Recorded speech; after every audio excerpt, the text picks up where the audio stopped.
Hey, and welcome back to this week's episode on the Business Real Talk. This week's episode is really a juicy topic. It's one that I wish someone had told me about when I was at the stage in my business where I felt like I was struggling to really figure out how to leverage sales calls. I was tapped out and sold myself on this idea that I was bad at sales. And today I'm going to cover a topic in reverse of how most people teach this. And it's what I call objection obliteration. So get ready. But before I break down exactly what it looks like to eliminate objections so that you can close more sales calls without actually needing to get on more sales calls and how you can simply convert more of the ones you're already booking, I feel like I need to share this funny little story with you guys. I actually recorded this entire episode yesterday, got to the last 5 minutes and had my kids running in because we were late for soccer and lacrosse practice. So I just thought I'd share that little tidbit because if that's not mom life, I really don't know what is. Now let's get real because you're busy. I just shared with you how busy I am. And the last thing that we want to be doing is spending more time on sales calls. And I get it. I'm a mom of 3. I've got a husband. I've got 2 dogs. I've got 7 chickens and a bunny. And life is just hectic. And honestly, trying to get everyone fed, packed, dressed, and getting out of the door on time is a full-time job right there. And there's nothing more frustrating when you're trying to get someone to do something like me, trying to get my kids downstairs on a Monday morning so that they can eat and get to school, than feeling like you're dragging them every single step of the way. And just like my children, they whine, they complain, they say, Mom, I'm tired. Why do I have to go to school? I can't find my other sock. My sister's not downstairs. Why do I need to be? It feels like we're doing the same song and dance with our audience. And it makes the entire process more frustrating and cumbersome. And everyone feels miserable, even if they end up doing what you want them to do at the end of that call or that session of you trying to get your kids downstairs. Now, what I do instead is create momentum, starting from the night before with my kids to get that buy-in and excitement. Same thing goes in your sales process. Now, in sales, we don't call it excuses. We don't call it whining and we don't call it complaints. We use a nicer word. And on sales calls, we call these objections. And the same philosophy and strategy that you would use to get buy-in and enthusiasm from your kids or from your family is the same buy-in and enthusiasm we create so that sales calls only have to be 20 to 30 minutes and they don't require you yelling or dragging clients through objection after objection. Nobody wants that. That's why on today's episode, I'm going to share the real raw truth that honestly, most objections can be completely avoided. And we're going to talk about how you can avoid and stop getting those objections and start getting yeses by learning how to leverage your marketing and sales process to eliminate objections before you even get on the call.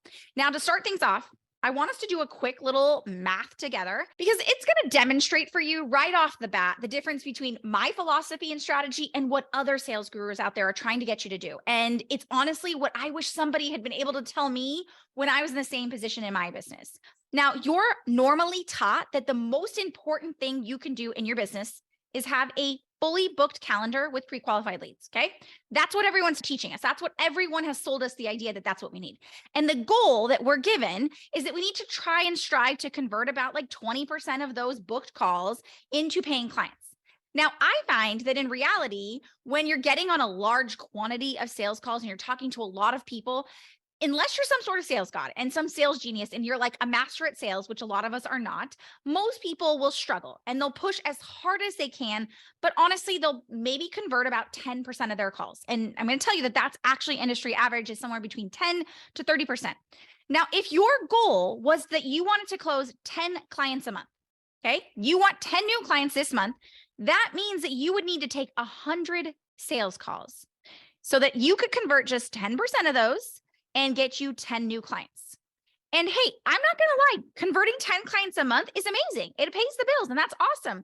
But we also have to stop and ask ourselves, at what cost would I be able to do this? It's going to have you feeling burnt out and ready to quit. Is that even scalable in your business? Because developing a strategy and a system that ultimately isn't scalable is honestly just a waste of your time. Personally, I hated playing the numbers game. It was the most frustrating thing possible. 100 calls in 1 month is my nightmare scenario, okay? Even if that lands me 10 high ticket clients out of it, I would be burnt out. I would be so exhausted and frustrated. And honestly, I don't think I'd like my business anymore. Not to mention how truly difficult it is to keep that kind of momentum up at that rate. Instead, I realized that if we flip the script, do things in reverse, and focus on quality and pre-selling, we could create much better results. So on average, I convert about 90% of my sales calls. What that means is that if I wanted to close 10 clients, instead of needing 100 sales calls, I only need to take 11 sales calls. Now, not only does that mean you can reduce your call load by 90%, you can stop chasing no's. Because the typical way sales strategies are set up is that you're actually chasing no's. You're optimizing for more no's because you're going to need that large quantity of no's in order to get a small quantity of yeses. That means you're hearing no 9 times out of 10. You're getting 90 no's before you get to those 10 yeses. That's really heavy. And honestly, it's heartbreaking when you're running a business where you are the product, you are the service that you're selling. And it either takes a toll on your energy, your emotions, or your teams. And I'm going to share with you that I did this exact process with a team using this high mass quantity selling. And the same thing goes. You're going to see turnover from your teams because nobody wants to be rejected constantly. Nobody wants to feel like they're playing a numbers game. And you start to chase the wrong parameters of success. So I instead chose to reverse all of this in my business. And as a result, I'm now hearing 9 yeses with just one no. And that one no is usually a mutual no. It doesn't just save me time, it actually saves my sanity. And I also now enjoy my sales calls, even though I used to hate them. And I'll break down for you how bad they actually used to be. Because the reality is now, 9 times out of 10, they're arriving to the call already ready to say yes. And guess what? This isn't just some theoretical pie in the sky dream. My conversion rate is 90% because I've developed a strategy and systems that build up to a yes without relying on me to do all the heavy lifting on that sales call to get a yes. Because the reality is we're human. Our team is human. That means that there's days where we're not going to be at our best, and trying to navigate sales calls when we're tired or we're not feeling well or we have a lot on our mind means that we can't operate at optimal. And it means that we have to really rely on this idea of being our best all the time. And that's just not going to work. Same goes for your team. You could hire the best salesperson in the world, but at the end of the day, if they're spending all of their time trying to be at the very top of their game 24/7, they're going to fall through the cracks at times and it's going to burn them out. So on this episode, I'm going to share with you how I and my clients are able to close 70, 80 to 90% of our sales calls with premium clients that just met us. This has been able to result in 60K sales months for my clients, 20K sales days, only getting on 1 to 2 calls in a week, all without pushy, sleazy tactics that make you want to take a shower, without spending hours in the DMs trying to convince people every step of the way, without spending hours on sales calls, just trying to get people to see the value of what you do.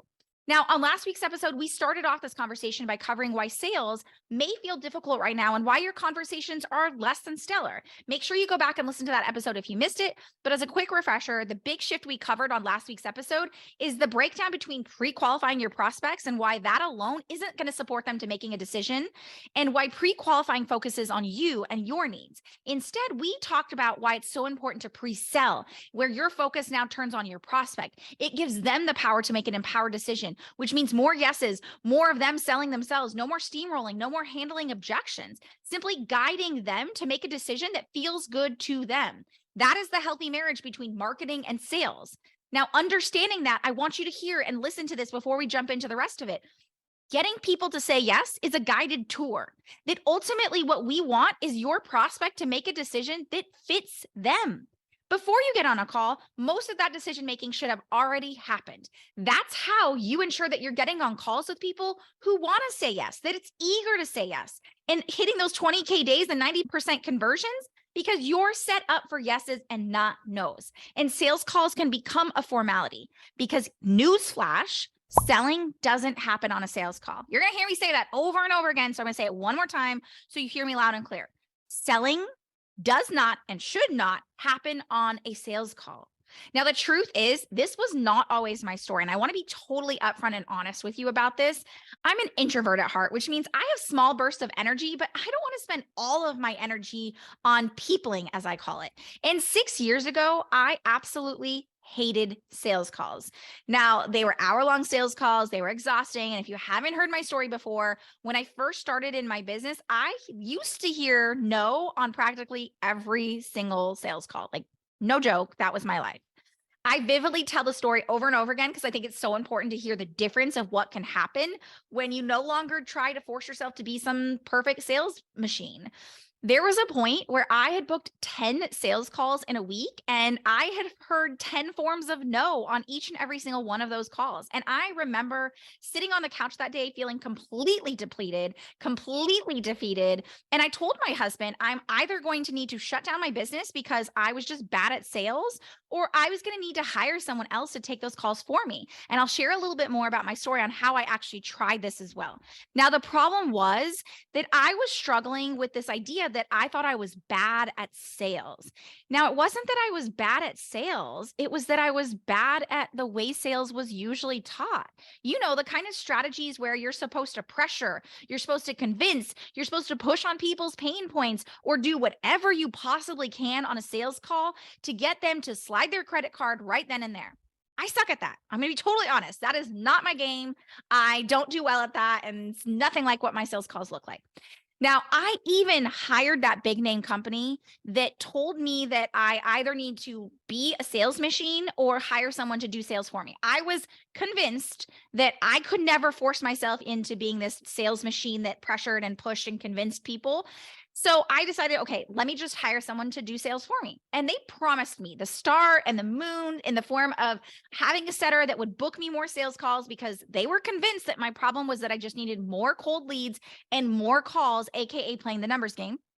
And all it left me doing was spending thousands and thousands of dollars on ads that brought me cold leads that required so much handholding. And we had awful no-show rates for calls. And not to mention, these are not people I wanted to work with.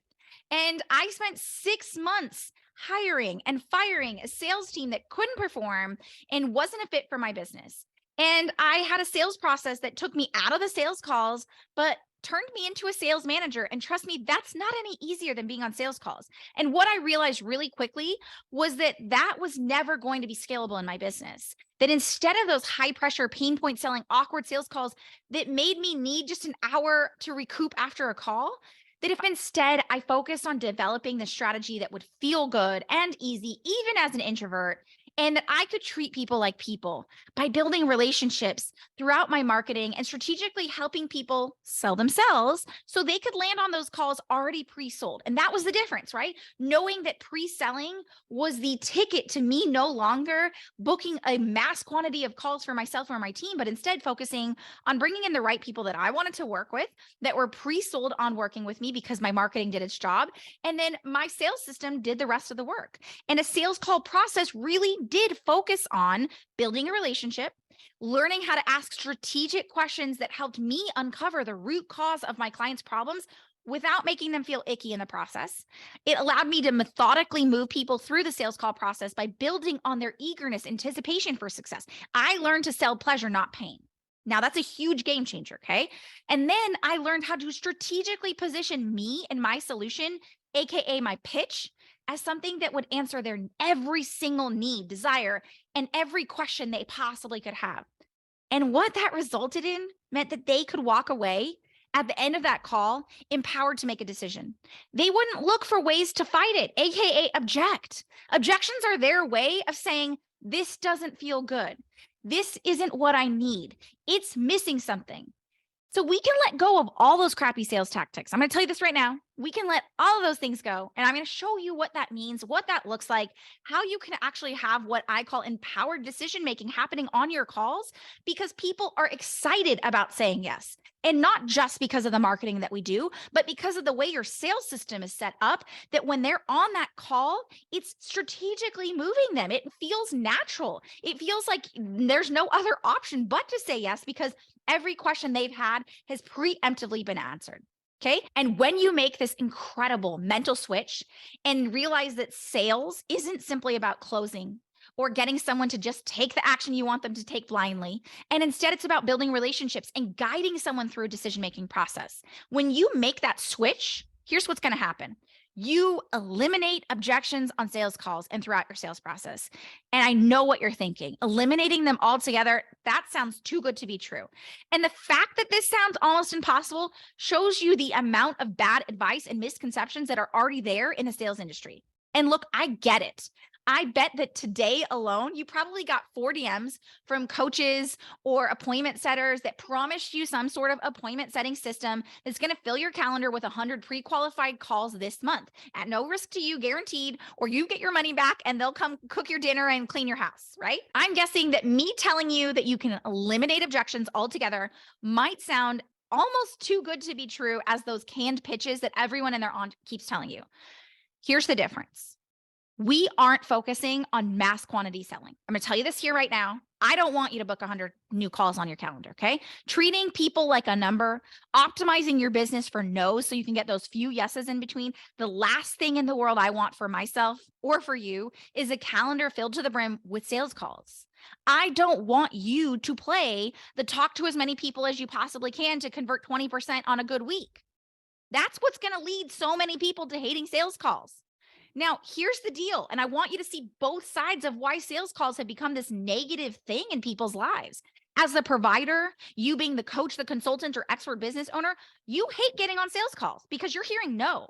It feels like a gigantic waste of time. You're expending all of your energy speaking to people who need to be dragged every step of the way because they aren't prioritizing solving their problem, or worse, maybe you're spending an hour talking to them and they finally say yes, only to ghost you after the call. And as a prospective client, you're avoiding sales calls at all costs because the hardcore sales that most people use, where you feel pressured and belittled on a call, and heck, maybe you're even made to feel like you're broken if you're not willing to sell your firstborn child for a coaching program. I don't know about you, but that's not how I want to run my business. But nobody actually hates sales calls if it becomes a mutual reciprocation connection that leads to a result that both people are excited about.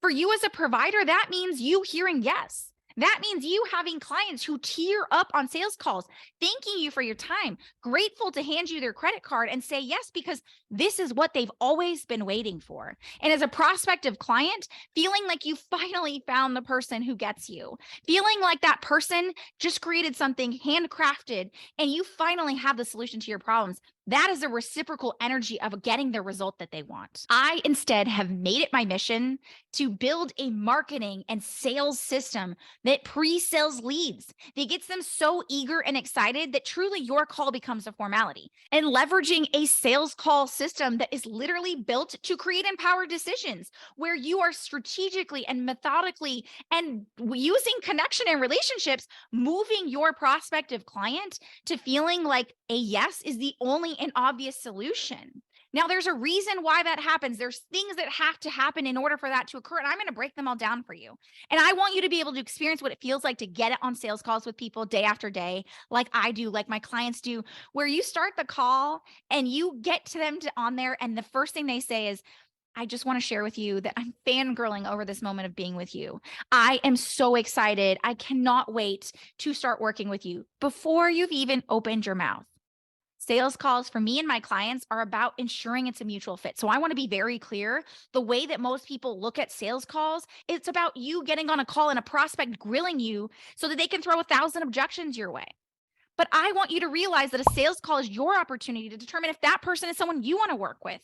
You are the expert. You have the opportunity to turn them away. And I have done this over and over again because I know not only how to bring in calls consistently, but do so with people who have either disqualified themselves. So I'm not getting on calls with people who are cringy and make me want to run because I don't want to work with them. But also I don't feel forced to take every client that gets on a call because I know exactly how to bring clients in again and again and again. So there's a lot of aspects behind this, but you need to get to a point in a scalable business to be able to reject and repel the clients who aren't ready, who aren't a good fit, who you don't feel like are going to get the results you want out of your business, and then be able to bring in the people who are and have that choice and that option. It's your choice to lead that conversation. It's your choice to be able to realize that that person across from you is someone that you actually want to offer that opportunity to work with you because you feel like it's a true mutual fit.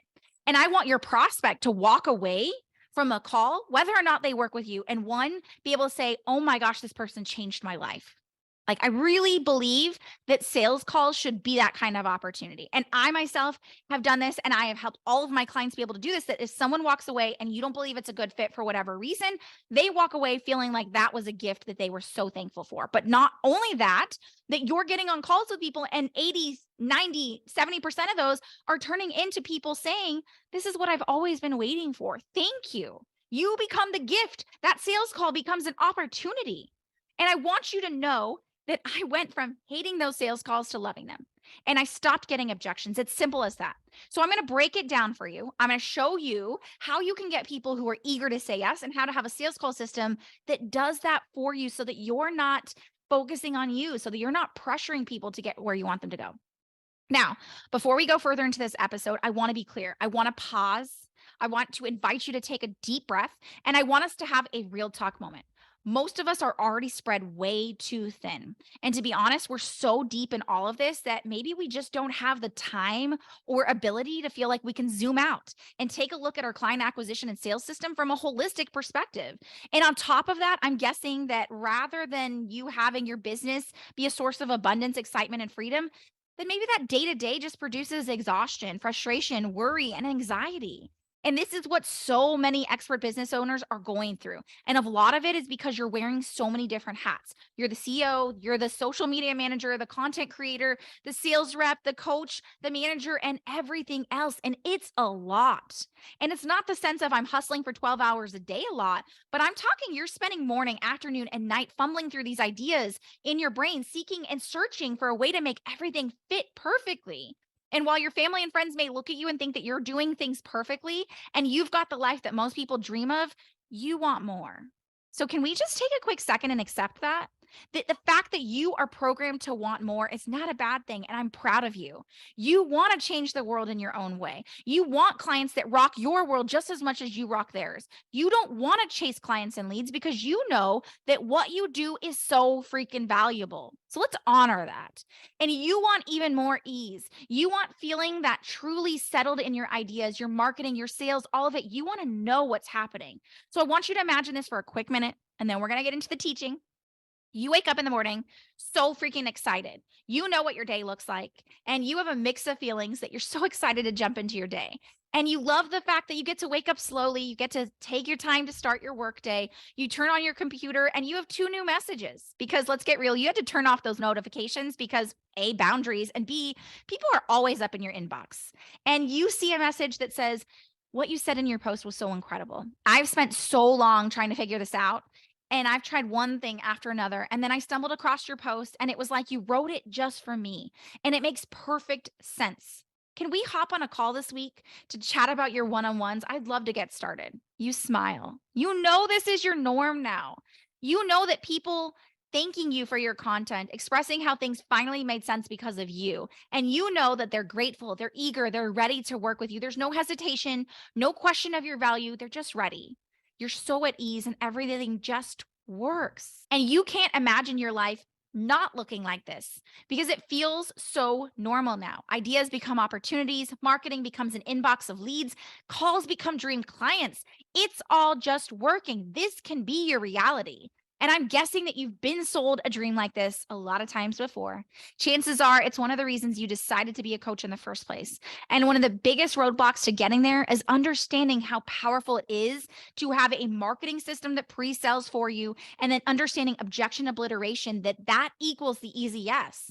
This is the power behind the easy yes method. I want you to hear that. We look at your client acquisition holistically. It's the answer to building a legacy, to changing the world and living your best life. You get to hold the keys to the kingdom. So let's get into it and exactly how you need to get there. Because right now you're working your ass off. You're showing off in your business. You're doing all the right things. You're creating content. You're doing monthly workshops. You're having those conversations. And let's get real. All of that is to book more sales calls on your calendar so you can convert a small percentage of them into clients.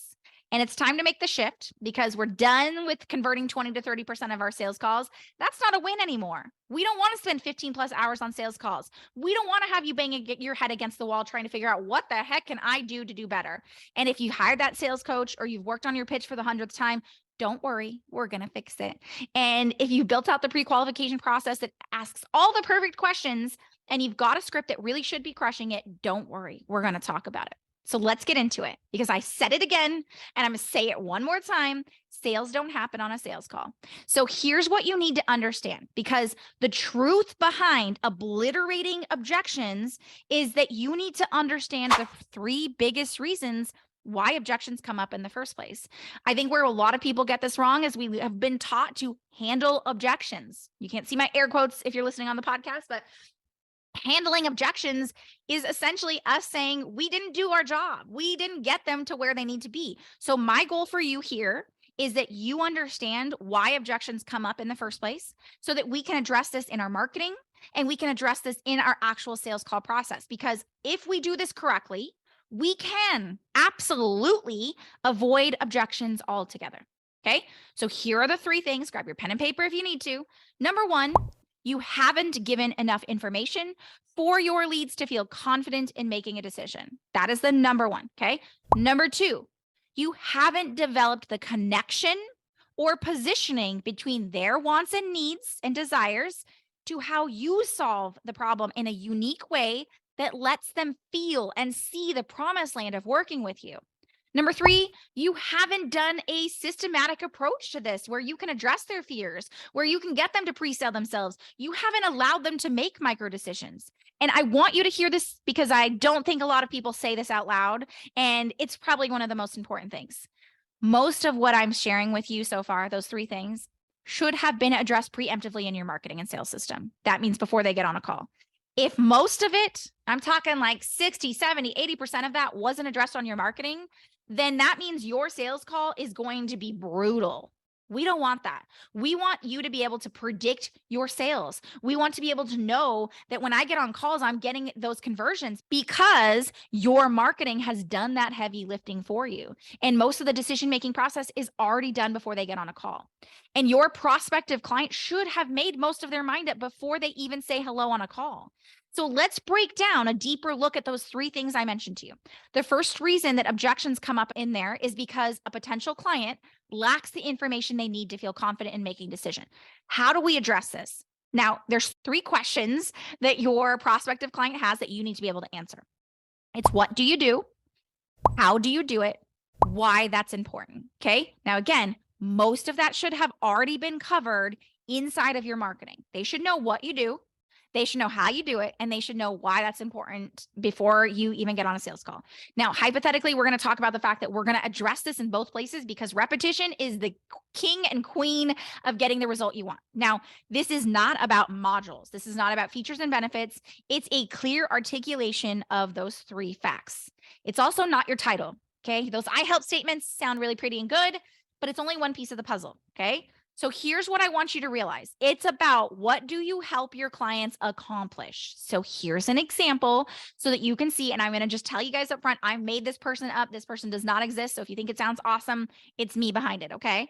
The example is I help clients find their spouse in 30 days by removing subconscious trauma. Very clear, very concise. Someone would know almost immediately exactly what you do, okay? That is the what you do. Now let's break down how you do it. This is your method. This is your process. It's not about your modality if you're a healer. It's not about all these mechanisms that you use. It's about your unique intellectual property, your innovative methodology. If you don't have that, this is maybe why this feels so difficult. And I also want to be very, very clear. I am so sick and tired of in the coaching industry and in the online industry that you've been taught and you've been sold this idea that we can just catfish people into programs where we just say, just trust me, I'm going to get you amazing results. And all we do is sell results. Selling results is awesome. But if you can't sell the result and then tell them how they get there, then we're doing our audience a disservice. Okay. So I'm going to give you an example of my made up proprietary method for this incredible relationship coach or matchmaker. This example would be, we use my proprietary soul match method that connects the three core factors of long-term successful relationships without all the wasted time. We use our heal to feel technique to help you remove the subconscious trauma that holds people back from allowing themselves to feel love and be loved. Number two, We deploy our science-backed soul match system that allows us not only to understand who is the best fit for you, but how you flourish best in relationships so that you're able to be the best partner you can be while attracting your best fit partner so that you can grow together. Step 3, relationships aren't about first dates and holding hands. It's about the bond we create by letting our guard down and truly expressing who we are that allows us to create a deep connection quickly. That's why our clients use our rooted connection technique to create deep and meaningful connections with their partners without spending years to get there. That's the how. Your audience now knows that you have a very specific and proprietary methodology and IP that gets them to a result that nobody else can help them do. Okay. That is incredibly important. It showcases the road to the result that they want to get. We're not just selling the result, we're selling the road to the result as well. Now, the third piece that we talked about is why that matters. It's what I call showcasing the missing piece. That's the gap. So here's our hypothetical example of how we showcase the missing piece for this made up client. Lasting relationships are about individuals and how they come together, but every relationship and matchmaking service focuses solely on the relationship. We help you develop you first so that we can connect that to how you're going to partner best with others. And finally, bring that together with how you attract and nurture your partner. This allows for a truly deep and lasting connection because you're combining the two biggest pieces of a healthy relationship. We very clearly articulated what the missing piece was, why every other thing they've tried or that they've seen out there hasn't worked. We've been able to tell them what we do, how we do it, why that matters to getting the result they want. Because the reality is, your high intent client, they want to know how you get them results. They're sophisticated. They want to know that you can do this in a way that nobody else can, and that you have a very specific intellectual property and process that's going to get them the results so they feel confident in saying yes. Okay.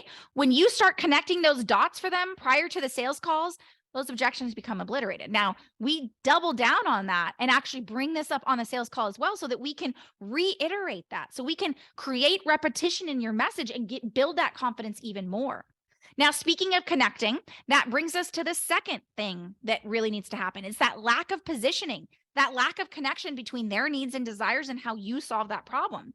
Now, you've been taught to focus your sales problem on you, how to make you look good. So how do you obliterate this one? By understanding that positioning is not about you. It's about how the prospective client feels about you.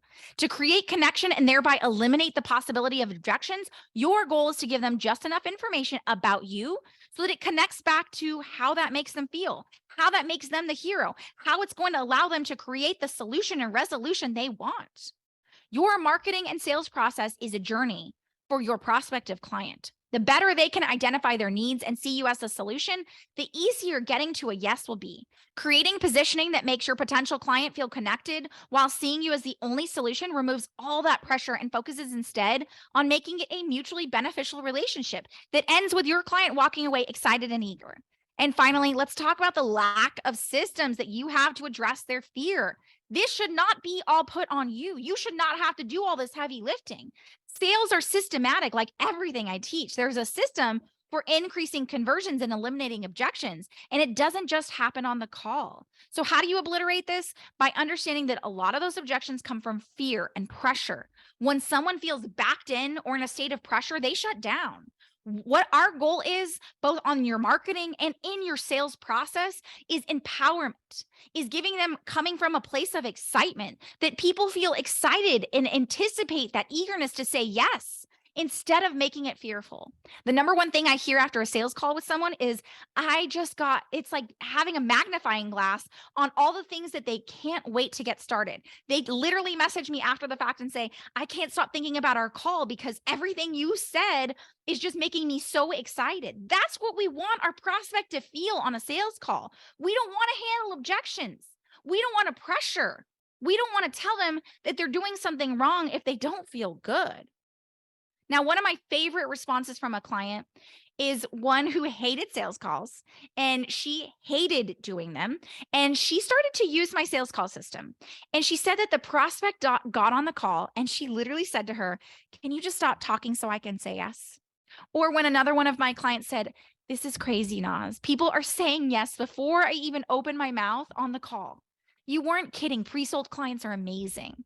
Honestly, any variation of these messages are my favorite, because this is the biggest game changer when it comes to transforming your business. Now, take, for example, my client, Stephanie. She went from hearing objections on almost every single call, and she was using a 2-call process to close her leads. Okay. And what ended up happening is she went from doing that to now closing 80% of her calls on the first call. Before implementing our objection obliteration system, AKA our pre-selling and sales call system, she was spending hours between the DMs and calls and feeling like it was eating away at her time because she had to get on more and more calls to sign clients.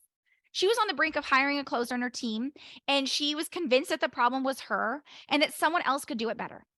And she had done the sales call programs. She had been taught to push on people's sales points. She had been taught that making them feel stupid for not saying yes and that you should get someone to say yes at all costs on a call. And she hated feeling like she had to use these sleazy tactics to get people to say yes, only for them to be less than ideal clients when she started working them. Now, objections were daunting. Hold on.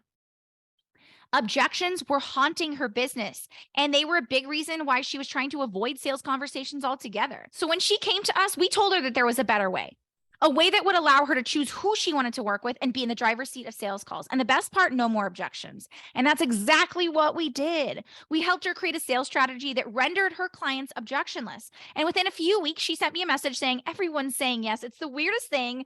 I've had 0 objections." I want this to be your reality. I want you to go from maybe sales calls right now feel like a gut punch from hearing objections nearly every time to everyone saying yes. I want you to look forward to your sales calls. I want it to feel good to you. And I want them to feel good to your prospective clients. I want you to hear easy yeses. Sales should be a mutually enjoyable experience between you and your prospect. And the way we do this is by building relationships. When we realize that sales is relational and not transactional, you're no longer convincing. Instead, you are guiding and helping people make decisions. Just like anything, strategic sales means that you're creating a journey and an enjoyable experience where your prospect is eager and excited to say yes because they see the possibility and potential for the result they want. They're not coming in blind. Now, if you've listened to today's episode, you've thought to yourself, "Oh my gosh, this is exactly what I've needed." And you can go ahead and start applying what we talked about here today in your business. Okay. Now, if you'd like additional help, because you're listening and you're saying, "My time is valuable, Naz. This was a game changer," but I want to share with you how we can go a little bit deeper on the next steps. Now, first, you can go ahead and listen to some past episodes and be sure to subscribe so that you get your future Real Talk episodes as soon as they're released.